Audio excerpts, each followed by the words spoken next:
네, 안녕하세요. 최현주원입니다. 자, 오늘은 농업진흥구역에 대해서 한번 이야기를 해보고자 합니다. 저희 강의를 들으시는 분들은 이제 아시겠지만 제가 가장 강조하는 이 용도 지역 또는 구역이 농업진흥구역입니다. 왜냐하면 농업인이 됐을 때 여러 가지 혜택이 있고 농지연금만 보더라도 경영이양용으로 신청하면서 감정가의 90%가 아니라 감정가의 100%로 담보 가치를 인정해 주기 때문에 그렇습니다.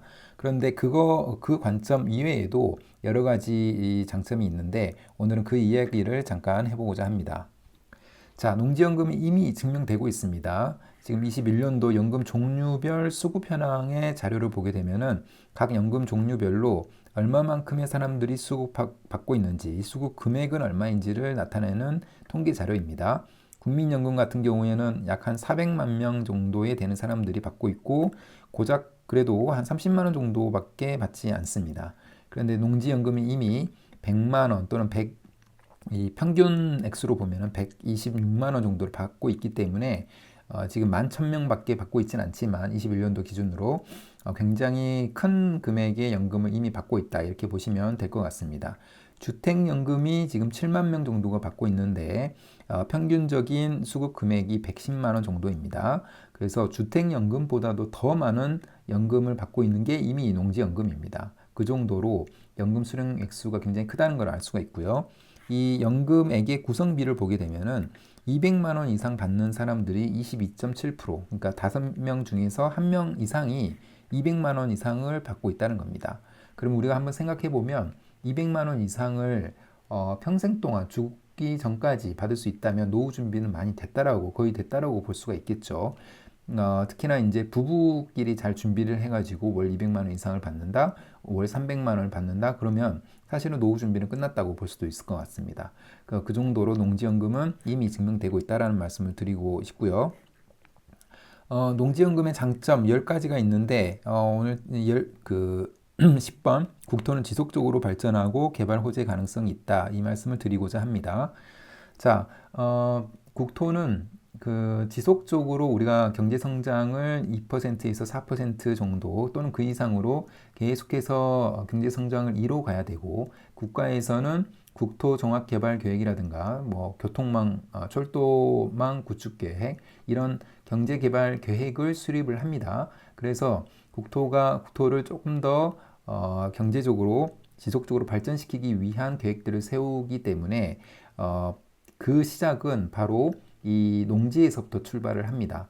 보통 농지 중에서도 이 농업진흥구역에서부터 출발하는 경우가 많습니다. 왜냐하면 농업진흥구역은 이제 보시면 아시겠지만 농지 위에 어떤 건축물이 있거나 그렇지가 않습니다. 농지는 기본적으로 농업 경영을 위해서 써야 되기 때문에 그래서 국가 입장에서는 그런 어떤 이권이 있지 않는 그 농지만 단독으로 있는 그런 농지를 매입을 해서 국가 사업을 하는 게 편할 수도 있겠죠. 그리고 또 한 가지는 농업진흥구역의 농지가 저렴합니다. 다른 농지에 비해서. 그렇기 때문에 국가의 어떤 산업단지라든가 택지개발이 농업진흥구역에서 출발하는 경우가 굉장히 많습니다. 그러다 보면은 그 농지는 이따가 한번 보여드리긴 하겠지만 가격이 순간적으로 급등하는 그런 개발 호재의 영향을 받기도 합니다.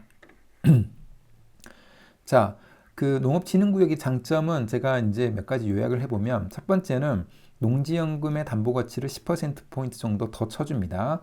우리가 일반적인 농지 같은 경우에는 감정가의 90%로 담보가치를 인정을 받는데 농업진흥구역의 농지는 감정가의 100%로 인정을 받을 수가 있습니다. 경영이양용으로 신청할 수 있는 자격이 되기 때문에 농업진흥구역이 그렇기 때문에 감정가의 100%로 인정을 받을 수가 있고요. 두 번째는 농지 이양 은퇴 직불 사업의 대상이 되는 농지입니다. 이 사업에 대해서는 제가 이제 강의를 하게 되면은 굉장히 자세하게 말씀드리고 있는데 그 강의에서 한번 참고를 하시면 될 것 같고요. 굉장히 좋은 어떤 제도라고 볼 수가 있습니다. 그다음에 경작 협의가 쉬운 부분이 있죠. 농사를 짓는데 굉장히 편리하게 잘 정리가 됐기 때문에 그렇습니다. 경지가 정리가 되어 있어 진입로 확보가 이미 기본적으로는 다 되어 있습니다. 그리고 물가 상승률 플러스 1에서 2%씩은 상승을 합니다. 그리고 또한 가격 거품이 보통은 없습니다. 왜냐하면 개발이 될 거라고 생각하거나 그러진 않기 때문에 보통은 물가 상승률에서 플러스 1에서 2% 정도씩만 올라가는 경우가 거의 대부분입니다. 그렇지만 굉장히 안정적으로 올라간다는 거죠. 주식이나 다른 주택, 아파트처럼 가격 변동이 굉장히 크지가 않습니다. 우리가 이제 22년도, 23년도에 모든 자산의 가치가 30% 이상 급락을 했을 때도 농지 같은 경우에는 한 5% 정도씩 떨어지고 바로 그 다음 해에 올랐던 것처럼 굉장히 안정적으로 농지는 그 우상향합니다. 아까 제가 말씀드린 대로 개발 계획이라든가 택지, 산업단지는 농업진흥구역에서 출발하는 경우가 굉장히 많습니다. 그렇기 때문에 싸게 사서 보유만 오랫동안 한다면 그 농지에서 어떤 개발 호재가 생길 수도 있고 아니면 농지연금으로 우리가 신청을 하면 되기 때문에 농업진흥구역의 농지는 꼭 가져볼 만하다고 저는 생각을 합니다. 다시 한번 말씀드리면 가장 싼 토지이죠. 이 농지는 기본적으로 농업 경영만 해야 되기 때문에 개발 호재 이게 반영이 안 돼 있습니다. 그리고 반값 이하로도 경매 시장에 많이 나옵니다. 이 부분이 때문에 이제 기회가 있는 거죠.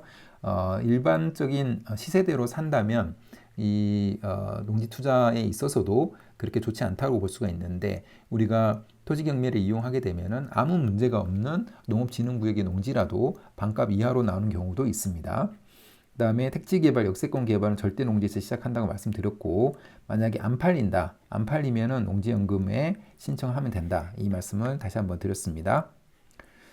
그리고 예를 들면 이런 겁니다. 이 개발 호재 가능성 관련해서 이 농지는 지금 그 경기도 평택에 있는 농업진흥구역의 농지의 공시지가 변화율인데 보시면 2000년 초반부터 2005년 또는 2007년 사이에 가격이 공시지가가 급등했습니다.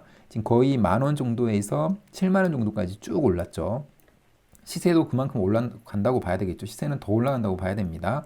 그리고 2016년부터 2021년도까지, 22년도까지 또 한 7만원에서 그 11만원으로 가격이 또 급등합니다. 이런 잠재력이 있는 게 바로 농업진흥구역입니다. 아까 말씀드린 것처럼 국가에서는 국토를 효율적으로 운영하고 지속적으로 발전시키기 위해서 국토종합개발계획이라든가 각 지자체마다 종합개발계획이 수립이 됩니다. 그리고 그래서 그 계획에 따르면 어느 지역 중심으로 산업단지가 조성이 된다든가 어느 지역은 또 어떤 특정한 어떤 목적에 의해서 권역을 나눠서 발전시킨다든가 모든 계획이 수립이 되기 때문에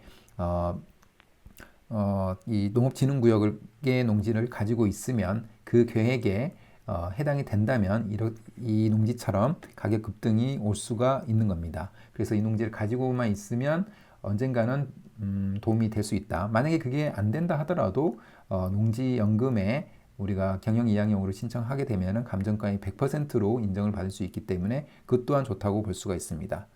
자, 오늘은 그 농업진흥구역의 장점에 대해서 설명을 해드렸고 앞으로 저는 개인적으로 농업진흥구역이 굉장히 큰 블루오션이 될 수 있다라고 생각을 하고 있습니다. 자, 그럼 오늘 영상은 이것으로 마무리하겠습니다. 감사합니다.